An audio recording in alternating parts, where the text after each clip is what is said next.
Good morning, this is Larry with another modern day parable. Today's parable is called The Bridge. There was once a bridge which spanned a large river. During most of the day, the bridge sat with its length running up and down the river, parallel with the banks, allowing ships to pass through freely on both sides of the bridge. But at certain times each day, a train would come along and the bridge would be turned sideways across the river, allowing a train to cross it. A switchman sat in a small shack on one side of the river, where he operated the controls to turn the bridge and lock it into place as the train crossed. One morning, as the switchman was waiting for the last train of the day to come, he looked off into the distance through the dimming twilight and caught sight of the train lights. He stepped to the control and waited for the train within a prescribed distance when he was to turn the bridge. He turned the bridge into position, but to his horror, he found the locking control did not work. If the bridge was not securely in position, it would wobble back and forth at the ends when the train came onto it, causing the train to jump the track and go crashing into the river. This would be a passenger train with many people aboard.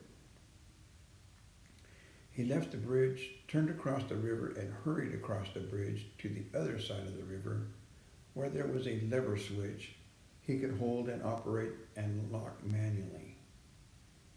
He would have to hold the lever back firmly as the train crossed. He could hear the rumble of the train now, and he took hold of the lever and leaned backward to apply his weight to it, locking the bridge. He kept applying the pressure to keep the mechanism locked. Many lives depended on this man's strength. Then, coming across the bridge from the direction of his control shack, he heard a sound that made his blood run cold. "Daddy, where are you?" His 4-year-old son was crossing the bridge to look for him. His first impulse was to cry out to the child, "Run, run!" But the train was too close. The tiny legs would never make it across the bridge in time. The man almost left his lever to run and snatch up his son and carry him to safety. But he realized that he could not get back to the lever. Either the people on the train or his little son must die. He took a moment to make his decision. The train sped safely and swiftly on its way, and no one aboard was even aware of the tiny broken body thrown mercilessly into the river by the onrushing train. Nor were they aware of the pitiful figure of the sobbing man still clinging tightly to the locking lever long after the train had passed. They did not see him walking home more slowly than he had ever walked, to tell his wife how their son had brutally died.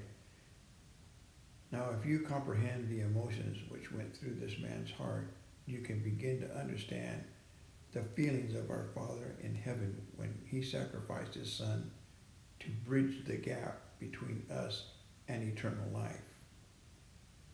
Can there be any wonder that he caused the earth to tremble and the skies to darken when his son died?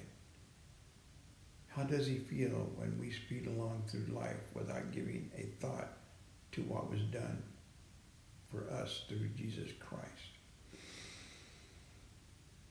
I hope you liked today's story. Have a great day and God bless.